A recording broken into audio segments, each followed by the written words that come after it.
Good morning student. इस online classes second year में आपका स्वागत है। मैं आज बायोलॉजी सेकेंड ईयर का जो है नेक्स्ट चैप्टर शुरू करने जा रहा हूँ, जिसका नाम है पुष्पी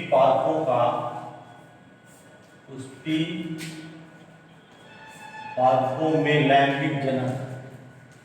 पुष्पी पादपों में लैंगिक जनन, ये चैप्टर का हमारे नाम है, यानी sexual reproduction in angiospermic plant या फ्लावरिंग प्लांट भी आप कह सकते हैं इसको। मैं तुम्हें लिख दे रहा हूँ इंग्लिश में आपका sexual reproduction in angiospermic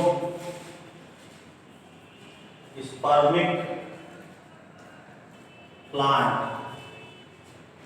sexual reproduction in angiospermic plant. बात करते हैं पुष्पी पादपों की। तो पुष्पी पादपों का जो लाइफ ड्यूरेशन होता है वो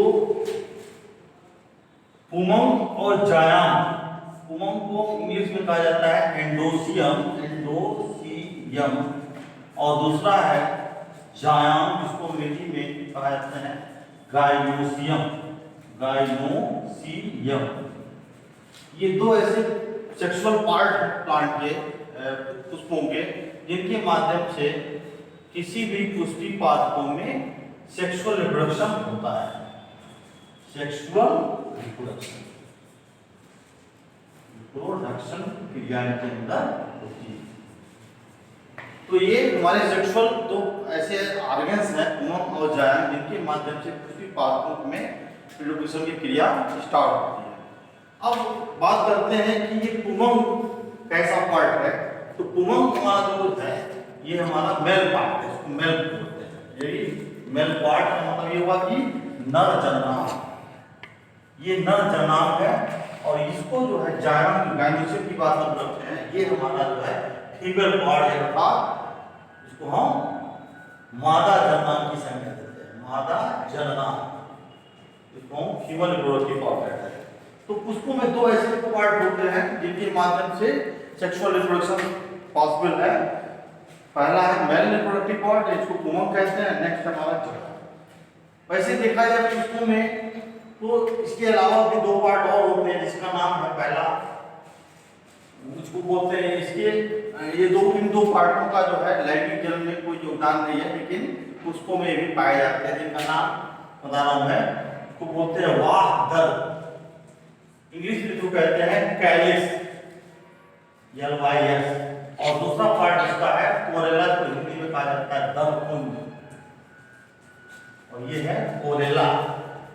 तो इसके अलावा दो पार्ट के अलावा ये दो पार्ट और भी होते हैं, लेकिन इन दोनों पार्टों की भूमिका इस सेक्सुअल रिप्रोडक्शन में नहीं होती है, बल्कि इन दो पार्टों की भूमिका ज्यादा इसमें है, इसको पुमंग और जायम कहते हैं।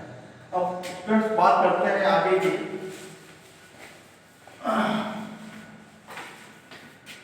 पुमंग की स्टार्टिंग होती कैसे है, पुमंग बनता कैसे है। पुमंग के बनने के पहले बनता है इसके पराग नलिका, जिसको बोलते हैं पॉलन ट्यूब।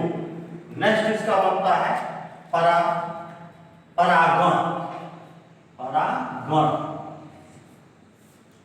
तो पराग जो पुमंग की उत्पत्ति होती है वो पराग नलिका और परागकण से उत्पन्न होता है, जबकि जायम में जो होते हैं तीन पार्ट होते हैं। इसका नाम है वर्तिका,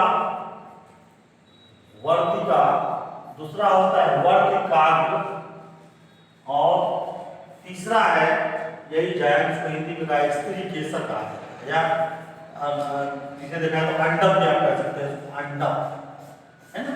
इस प्रकार से वर्तिका, अंडम, ये तीन पार्ट जायम के होते हैं। पुमंग में देखा जाए तो पराग नलिका, परागकण, ये दो चीजें होती हैं। और ये सारा बनने का जो सिस्टम होता है वो उसको बोलते हैं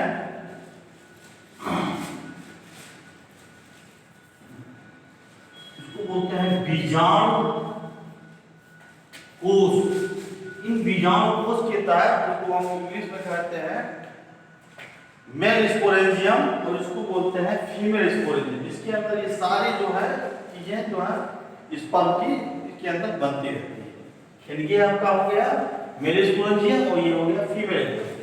ये सारे बन करके लैंगिक जनन के द्वारा जो है इसके अंदर इकट्ठे रहते हैं और जब समय आता है तो उसके स्पोरेंजियम कोष जो होते हैं डायरेक्ट फटते हैं ऑर्गन्स के द्वारा, हार्मोन्स के द्वारा, और जिससे ये वायु के द्वारा देखा जाए, वायु या जल के द्वारा देखा जाए या कीट के द्वारा देखा जाए